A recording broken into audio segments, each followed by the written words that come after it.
Hi, my name is Brittany Hall. Today I'm going to talk to you about the healing benefits of turmeric.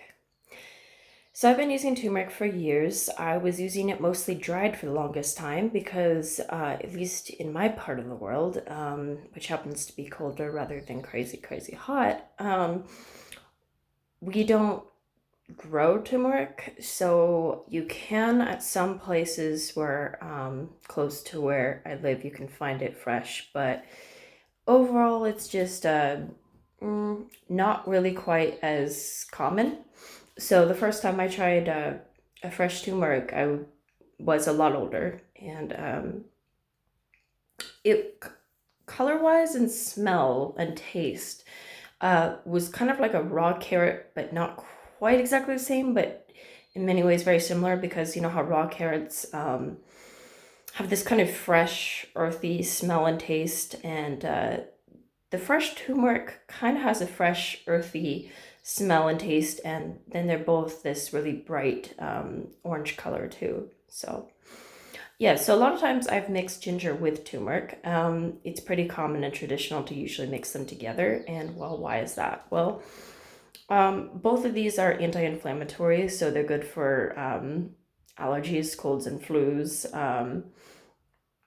Arthritis, memory problems, both reduce pain, and both work well together. Both improve the smell and taste of drinks and foods.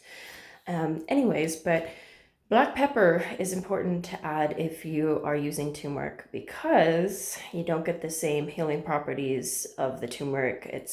This kind of it's got this chemical reaction that if you don't add black pepper and you don't add either plant-based or animal-based fat to turmeric, then your body, for some weird reason, doesn't get the full 100% healing properties of the herb the same way.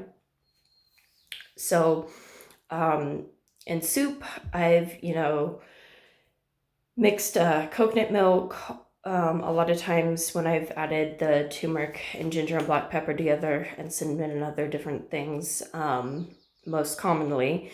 And then if I've made a drink, golden milk, vegan wise, then I've made it sometimes with coconut oil and coconut milk, but at least coconut milk and black pepper, turmeric, ginger.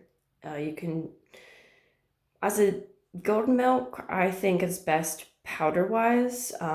If you're planning to make a soup, fresh turmeric is great in soup. And then traditionally, they've used cow's milk, and usually it was like low fat or full fat of it.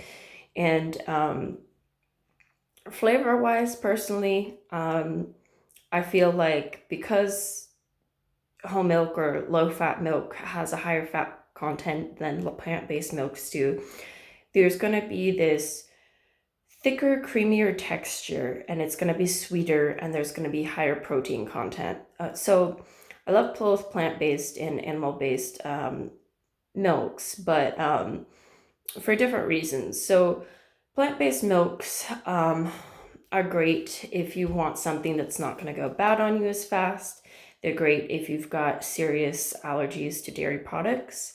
Dairy products from good sources are really handy because, like I said earlier, the high protein and high fat content is good for our brains. It's good for our dental health. It's great for a lot of different things. So flavor-wise, though, smell and taste-wise, both have turned out really good. Vegan and vegetarian forms are both really wonderful. So if you haven't tried turmeric, I suggest trying it. It's a really amazing healing herb.